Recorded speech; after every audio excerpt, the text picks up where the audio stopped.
Hi, everyone. It's Debi with the Philanthropy Roundtable, and I'm here for a very special edition of Can We Talk About It?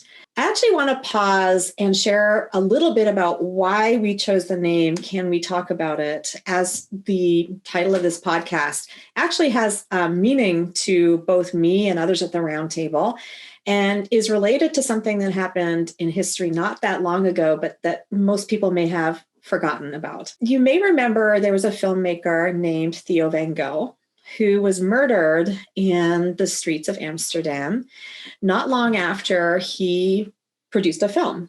And as he was being murdered for the production of this film, he said to his assailant, "Mercy, mercy, can't we talk about this?" We should be able to talk about almost anything. We should be able to discuss very difficult issues. We should be able to talk about controversial and things that bother us and things that we consider to be evil and find the words to discuss them with one another. It always struck me that even as he was under clear attack and his life was coming to an end, that this is what came to his mind. I mean, I've since learned that this is a common Dutch expression when people are arguing. Can't we talk about this is something that they say to one another. And I just thought it was very fitting that even at the very end, this man was thinking about, can't we talk about this? So I have a very special guest with us today who is very connected to this story. The film that Theo van Gogh made was based on the writing of Ayaan Hirsi Ali. Now, I know that that's a name that you've heard of. She is the author of a number of books, including Infidel. But the connection to our podcast name is something that you may not be aware of. So Ayaan, I welcome you. Thank you for joining us today. Thank you for being part of the inspiration for our podcast, and welcome and hello. Thank you so much, Debbie. Thank you so very much for having me. Thank you even more for honoring Theo van Gogh and keeping his memory alive. I would love to talk more about that. I mean, Ayaan is now a research fellow at the Hoover Institution at Stanford University, but today her opinions are her own when she speaks on this podcast. And it's very important for us to actually formally add that statement. So her opinions are her own, but she is here to tell us, to share her views with us. So Ayaan, I am reluctant to go back in time, but I do think people have forgotten the story of what happened in the case of Theo van Gogh. And I wanted you to share that with us. I mean, what was it that he did that led to this awful attack in the streets?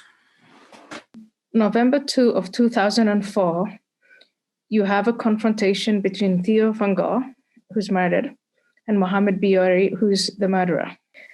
And Theo was raised in a society and in a culture and in a philosophy that is captured in the words, can we talk about it? People disagree, and they disagree passionately, ambitiously.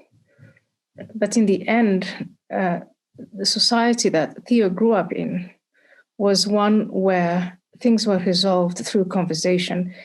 And if you didn't get to talk to your opponent, then you ultimately both went to court. And the courts then settled that. But it was minimal violence and maximum conversation. Right. Mohammed Bieri, his killer, came from a society and a background, even though he grew up in the Netherlands. He had his background and his origins in a society that valued the exact opposite, governed by honor and shame. And if your honor is threatened, then first you bring maximum violence to the table. And maybe after that, there are conversations that are to be had to mitigate the escalation of violence. Now, the background of what happened was we have in the Netherlands and other parts of Europe, large numbers of people who are coming from honor and shame societies in the Middle East, South Asia, Africa. And they find when they come to Europe, they find societies that have evolved to a place where they resolve problems through conversation. Now, I'm not saying these conversations are always friendly, but again, minimal violence. I came to that society. I went to the Netherlands in 1992. And by 2001, 2002, I was sufficiently assimilated as to take part in national conversations. And one of these national conversations was, what can we do to assimilate these minority groups from these various countries into Dutch society? And my answer to that was, we have to emancipate the women, the girls and women. If we take these girls and women and we give them the confidence of, say, the average Dutch girl, where they know I'm in charge of my own destiny, my own life, I can go to school, I can finish school, I can find employment, I can keep the money that I earn, I can choose my own life partner, that would actually be the best and most solid path to the assimilation of minorities. Now, what was holding these women back? A number of things, culture and religion. It's very hard to separate the two. I think product of culture. But in any case, what I did was write on what was holding these women back. There were all sorts of edicts that were borrowed from their religion, where their own family members were arguing, you have to be married off at the age of 15 or 16 to some stranger that you don't know. They were undergoing all sorts of, a huge spectrum of what we call honor violence that starts from pulling you out of school, setting curfews, choosing a mate for you, stopping you from employment or taking the money that you've earned, all the way to such extremes as honor killings. And Theo van Gogh, in my view, a very courageous man, said, well, why don't we do something about it? So let's just stop talking about it. Let's do something about it. And he used the tools that he had, filmmaker, producer, creative person, and he said, we'll just do it. And so I had this script called Submission, where I wanted to have dolls, mannequins, presented in a museum, and the museum directors that I spoke to, they were all saying, "Ooh," shaking their heads and saying, "This is pretty risky." And he said, "I can do it. I can get 5 actresses. We'll cover their faces. No one will know who they are, and we can produce this, and we can show the world what it means to be told you have to marry someone you don't want. You'll be flogged and stoned if not. You have to wear this garb that you don't want to wear, and so on." And he did it. And that was made public it was in August of 2004, and November the 2nd of 2004, on the Linnaeus Street in Amsterdam, he had that confrontation with Mohammed Bieri, who thought that what Theo did was blasphemous and was willing to, from a place of honor and religious fanaticism, defend what he believed in, which was the subjugation of women and not questioning, Islamic scripture. And then you have that dramatic moment where Theo says, as he's trying to cross the street and flee his assailant, say to him, stop the violence. Can we talk about it? And tragically, Theo's gone down for really the emancipation of women, free speech, and all what I would say the values of his society. And Mohammed Biori is in prison for the rest of his life to defend the values he believes in. This is a real confrontation, and this is in a microcosm, but it represents something much bigger. Thank you so much, Ayaan, for explaining that, because it was an incident that struck me to the core, but I couldn't understand as eloquently as you just put it, what that moment represented. It represented a true clash of culture. In a way, it's on two very different forms of honor. One where honor is defended through words and in a system where you go to court when you can't resolve it yourselves, and another system where honor requires violence and action that results in murder like this. I want to ask you a question. I think it's a difficult question, but I'll ask you. How did you respond to what had happened, because he was trying to help you spread your work, be a partner to you with your ideas and spread your message. And he paid with it with his life. I can't imagine what that must be like. I know that you have encountered threats to your own safety and have had to take many steps to protect yourself. But here is someone else who paid the price. And I can't imagine how that would have affected you.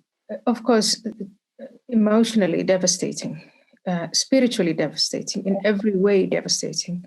And I still have those feelings. They just don't go away. The regret, I wish I had never done this before. But fortunately, I had lengthy conversations with him and his friends and his colleagues about what the consequences would be if we went ahead with the production of this film. The reason why in the beginning I had said I wanted to have mannequins, dolls, because you can't kill those. But the museum directors were afraid of the terrorist attacks on the museum. So we had these lengthy conversations. And what Theo would say over and over again was, it's not your fight. I understand your fight. I understand where you are coming from, but it's a fight for my society and my civilization. We're in this together. And he has, and this gentleman who was one of his best friends for a very long time and who became a friend of mine later, Theodore Holman, who's Dutch. And Theodore Holman and I are standing by Theo van Gogh's body. And I'm fighting back tears and, thinking it shouldn't have come to this. And Theodore Holman said to me, this is how Theo van Gogh wanted to die. He didn't want to die in a petty car accident. He didn't want to die old and, begging his doctors to say through euthanasia, please take my life. I've lived it. He wanted to be a knight on a horseback. He wanted to die this way. And you can't take that away from him. I have to play that tape to myself over and over again to get over the feelings that I have caused Theo's death, when in fact, obviously, Mohamed Bouyeri killed Theo van Gogh. And there was this much larger conflict that's afoot that preceded that incident. And again, we've seen many incidents after that particular incident, but that confrontation, that conflict is there. And one thing that I'm really grateful for is that I have had the opportunity to move away from a philosophy and a society and a culture that's based on violence first, words then, to let's have a conversation and minimize violence. And I think that I'm even more grateful that we had those words and that we could build on them through conversations like this, so that we don't forget how important these values are, these values of conversation, of open discourse, of free speech, of robust disagreement, and we need it. Right. But that our society is not based on violence. Our society is based on the protection of individual rights and full spectrum to disagree within that. So yes, can we talk about it? We will. We will keep talking about it, and really appreciate that you've helped shed some light on how critical this fight for civilization is. I want to ask about the AHA Foundation, because it's related to the topic that the work is related to the topic that you and Theo worked on together. Could you tell us a little bit about the AHA Foundation? Well, the AHA Foundation. I love the name, by the way. Ayaan Hirsi Ali, AHA. Okay. Because in my late 20s, early 30s, I was attracted to, fascinated by, still am, by the ideas and ideals of the Enlightenment. When people ask me, what are you, in your sort of philosophical, political identity, I say I'm a classical liberal. To me, the word reason is the most appealing, most powerful instrument that human beings have come up with. It's what separates us from I think, the wider animal group. And so, aha, my initials, but obviously it's with the Enlightenment, it is, yes, I get it. The light bulb has gone on, a new insight, a new discovery. That's what it represents. And, we have a lot of, we live now in an age where technology is prevailing almost, you would say. It's the information age. But information is great once you also attach it to knowledge and to wisdom. And when you go to the knowledge and wisdom parts of that, it's always, aha, I've learned something new today through a conversation, through reading a book, through watching a movie, through seeing a documentary, through these beautiful, wonderful, and complex exchanges of ideas and ideals. And so for me, aha means, in particular to the foundation, that emancipating women, giving young girls control of their own destinies is really a powerful tool to improve all of society. So girls, when they have full freedom, full dignity over their bodies, they're afraid of nothing, and they can do what they want, just like it benefits even the men. It benefits children. It benefits everyone. It's not my insight. I think there have been many, many people who fought for that. But it was that man, John Stuart Mill, who wrote that 1869 essay where he really argues for that. And I would say that is the philosophical base of the AHA Foundation. But ultimately, it is to draw the attention of the wider society to girls who are subjected to child marriage, who are subjected to female genital mutilation, who are locked up in their homes, who are told you can't put on makeup because if you do, you're a slut. If you choose your own boyfriend or partner, you're a slut.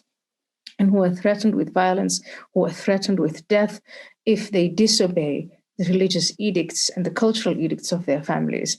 And it's happening here right now in America. And so that's what I wanted to ask you. I mean, people tend to think of those issues as being, in these far away countries, it's on different continents, the other side of the world. But these are all issues that are happening in America. And I'm not sure that people are very aware that all of this happens right here in the United States. Could you tell us more about that? And what are some of those issues? Well, here's the paradox. We live in the age of globalization. We live in an age where, a major number of Americans are saying, and other Western Europe, let's open our borders and bring everyone in. Well, if you do that, you are not only bringing in people from the cold of civil war and economic strife, these people are also bringing with them their cultures, their religious beliefs, convictions, traditions, customs, and so on. And so it's, to me, interesting to note that there is this fixation on, immigration just brings nice things. It brings productivity, it brings diversity, it brings inclusive. It does all of those things.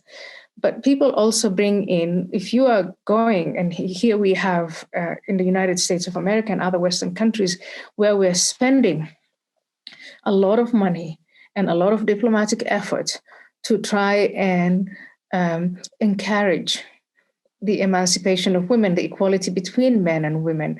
We're trying to speak to human rights in all its manifestations and encourage other countries to adopt all of these values.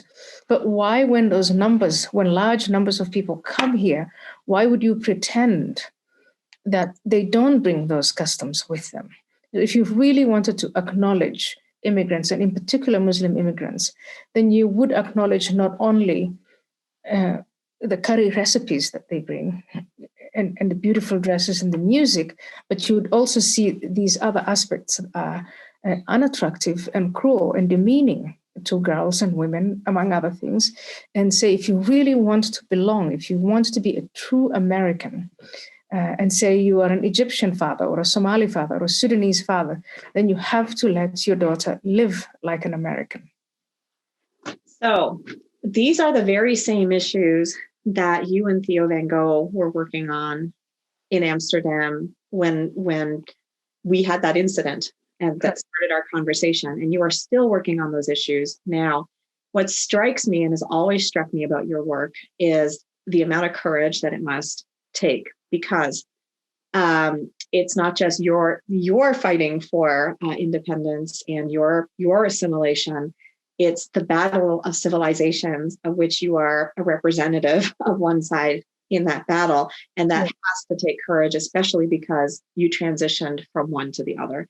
Right. How do you, I mean, we have talked about this before. How do you maintain the courage to keep having these conversations, to keep looking people in the eye and saying, we can do better, we need to change, no, it's not good enough? Right. Where do you draw that from? And has that source changed over time the more you have engaged in these conversations and battles? So there are two things that are interlinked. And one is courage and the other one is philanthropy. I'm looking at your background, which is the philanthropy round table. Let me start with courage. I don't think you understand courage or what it means, what it entails, unless you actually understand fear and the psychology of fear. And so once upon a time, when I lived with my own parents in the society, the community that I was born into and raised in, I had lived with various types of fear. And I came to understand that fear has to do with control. On the one hand, you want to be in control of your life and your environment. And if you don't have that control, then you are dancing to the tunes of those who have that control. Your parents, your teachers, your mentors, the imams, in our case, the religious leaders, and the punishments that they'll mete out. And so a lot of us remained silent in the face of great injustice and brutality, because to speak up and to speak out, you couldn't do it. And so at some point, I had the opportunity and I had the luck, I would say just the fortune, to break away from that. My journey from Kenya to the Netherlands, where I didn't go to Canada and where I found all of these things, it gave me the opportunity to find the courage, meaning to find the opportunity to control my own life and my own destiny, and to put, if I fail, it's my failure. If I succeed, it's my success. And so I was able to own all of that. I was able to own all of my problems. That then is the flip side of fear. You start to say that is courage. Now, when I did succeed and I moved on, I made friends, I controlled my environment. The next question that you have to ask yourself then is, what can I do for others? And that's philanthropy. And I think in terms of philanthropy, where courage and philanthropy are related is, you don't say, I'm just going to write checks and write money, and so that's philanthropy. A lot of people associate philanthropy with just giving money or requesting people to give money. But philanthropy is also, what can I do for those others who are not in control of their environment, who can't, someone else tells them what they can and can't do throughout their lifetimes. What can I do? In what little ways can I help? And so I think for me, that was in my own life, when I was confronted over and over again with the plight of vulnerable young women. First, it was young women who were fleeing Somalia, just like me, and they were in the Netherlands, but then they were in the midst of their own families. As a translator, interpreter, that was what my job was and alongside my college, before I came to America, before I went into politics. I would try and take at least an hour and a half, sometimes a little bit more, to see if I could mentor them, if I could encourage them to go to the police, if I could encourage them to go to talk to a social worker. I would talk to those service providers and say, here's the culture we're coming from.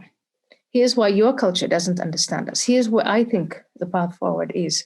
And ultimately, when I came to America, it was the one thing I could have given. I could have gone to these think tanks and, gone into politics here in America, done whatever. But I decided I will devote a portion of my time and my energy to creating the awareness that's needed to help these young women take control over their own lives. That's thank you for making that connection to philanthropy. There's a lot of course, philanthropy involves checks and involves money, but the goal is often to help empower somebody, to help them move from fear to finding courage in whatever realm it is, whether it's workplace development or criminal justice or in so many areas. So that transition that you described, fear to control and their courage, and that whole process in a free society, and then how philanthropy is a very much a part of that process. That's I'm sure that many people have not thought about it that way. So thank you for making those connections for us. Well, I want to say I'm the beneficiary also of that type of philanthropy. I had a family in the Netherlands who took their time every week for a few hours to teach me Dutch. I had people who were volunteering to teach me how to ride a bicycle. I had people who were volunteering to teach me how to go through this maze of finding the right university, face those exams, and how to deal with modernity and a modern advanced society presents all sorts of issues that if you come from Somalia or Kenya, any part of Africa, are completely opaque. And so the people who guided me through that were volunteering their time and wanted nothing in return. They weren't writing checks. But that, I think, was one of the greatest philanthropies of our time. They recognized something special in you and potential, and they wanted you to see you reach your potential. And that is often a motivating factor for people in philanthropy. So I'm so glad that you're grateful for those. I'm grateful, and I want to do for others what they've done for me. Yeah. All of us have been the recipient of generosity from people. And the fact that there are people in a position to be generous is very important for us who are looking forward and need that assistance. Right. So what is next for you? I imagine that you're very, very busy, but what is next for you? What are the major things that you're working on? What can people look forward to? Well, the major thing that I'm working on is raising my small children. I have very small children. Which I think you will, before you are a parent, you don't really know what that entails. And then you become a parent and then you realize, oh my God, that's all consuming almost. In terms of my professional life, I think I'm pretty much now comfortable with what I do, addressing the challenge of radical Islam, what Mohammed Biyeri represents and represented. That challenge hasn't gone away. So in my years at the Hoover Institution, I'm dedicated to trying to, I think I fully understand it, but it's really conveying to the rest of the world the gray areas. We understand terrorism, like the beheading of Theo van Gogh, the beheading of Samuel Paty in France, that kind of awful in-your-face terrorism. But what we don't understand is the path, the process of indoctrination that young, vulnerable people are put into to get to that point. So one part of the work that I'm dealing with is it's that, I call it dawah, the proselytization, the preaching, the spreading, the manipulating, the brainwashing of people into becoming eventual Mohammed Biyeris. That's one part I'm doing. The other part is I've taken on this whole thing called woke, which interestingly, I mean, you would think Western civilization would have external forces come in and challenge its basic principles of individual liberty, critical thinking, constitutional democracy, that sort of thing. But now we have our own homegrown challenge within our own universities developed right here that hate those concepts, hate the concept of science, of objective truth, of individual liberty, of I would say a society that's not based on the skin color or gender or any of these immutable traits, but based on us as individual human beings and what unifies us. So I think I'm in a position to challenge that, along with an ever-growing number of people who are saying this is wrong. This is intolerable. We have that. Yeah, and so it's amazing that it's the same fight. from Yeah. the Netherlands to Canada to the United States. It's been the same fight in different forms. Yeah. It's amazing. So weird though. It's immigrants from India, from Africa, from the Middle East, who, when they listen to the woke absolutist ideology, say, but that's totalitarian, that's tribal, That's that's so weird. clear and not good. Yeah. It's not good. It's what we left behind. And these people are, oh my gosh, and that's coming from the universities. That's where you're supposed to learn critical thinking. So anyway, it's a good fight to have. And I'm grateful that I can have it. And you have a book coming out soon. Yes. Tell us about the book. Well, that takes me back to the title of your podcast, which is Let's Talk About It. And the book is called Pray. And it is a subject that in Europe, very few people want to talk about. Again, it has to do with immigration, and immigration is a hot potato topic. I mean, everywhere, right? But still, I believe, as a classical liberal, that sweeping things under the carpet just makes them worse. Absolutely. So if you have large numbers of young male immigrants from societies where they have no respect for women, don't even see them as, fully human beings, and you bring them into societies like the ones we've just been talking about in Europe, America, wherever, those men, not all of them, but many of them will just continue to behave the way they behaved back at home. Mm-hmm. And what we are seeing in Europe is a lot of women on the streets, this is in the public square, are afraid to go out, are developing coping mechanisms, like thinking before they leave the house, what am I going to wear so that I don't attract that kind of negative attention from men, the catcalling. It's very, I don't know if I can say this in a podcast because I don't know what your audience is like, but it gets really lewd. It gets really awful. And it goes from then the verbal attacks on the street as you're walking by to people touching and groping and beyond. These men are acting in groups. First, it was a fringe problem. Now it's become a general problem. In some countries, it's all they talk about at the dinner table, like Sweden. And so, but no one wants to talk about it. Mm. And so the question, we do really need to talk about is, on the one hand, to protect the rights and the safety of women and the freedom of women, but on the other hand, to also help these young men assimilate as quickly as possible. The book is Prey, P-R-E-Y. And it's, anyone who's been to visit some of these areas of the world can relate. So as somebody who went to India as a westernized Canadian teenager and discovered very quickly what that culture is like, the physical contact, the groping, the grabbing, this happens. It is not safe for a woman to just walk in the street in some of these cities, and it's not talked about there. No, and it's the woman's fault. And where I come from, in Muslim majority countries, it is, well, you shouldn't have been out where you're groped in the first place. So you're under permanent house arrest. And if you go out, then you have to cover yourself from head to toe. Well, the women in Egypt have been doing that, and they're groped anyway.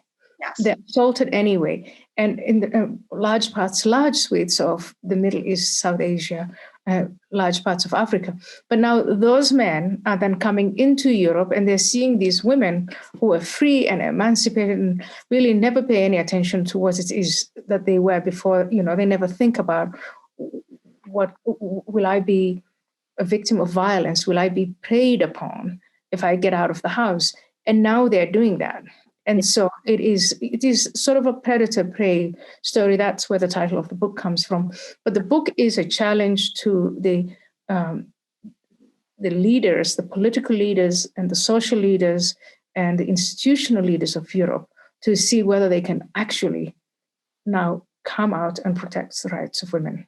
I mean, this is a direct challenge to those leaders because you have a phenomenon that's being imported that does not belong in these societies, right? European societies. It is not much different than the story we started with, right? Theo van Gogh and Muhammad in the street. Yes. Muhammad in the street, and they represent two different cultures, and they represent two different views of the world, two different views of what it means to be an individual and have your rights protected, including your right to physical safety. Yeah. And in a sense, your book is raising another version Of of that. challenge. This Yeah. time, it's not about free speech, and it's not about Theo's ability to make a film based on a topic that someone else thinks is blasphemous. It's about the woman's physical safety walking in the street, Yeah. and whether or not we're going to protect that. So I very much look forward to reading your book. And I think it's probably going to be the case that we're always going to have these conversations where there are two very opposing kinds of views of the world that come up. But unless we keep talking about them and keep identifying them and calling them what they are, describing them for what they are, we can choose to bury our head in the sand, or we can choose to actually learn about it and help our society move in the right direction. So I thank you for being a voice that has never stopped talking about these issues. And when I think about can we talk about it, I think of examples like you, of people who have never stopped talking about it. And I thank you. So Thank you, Debi. And thank you for the work you do. And thank you for taking all of this on. thank you.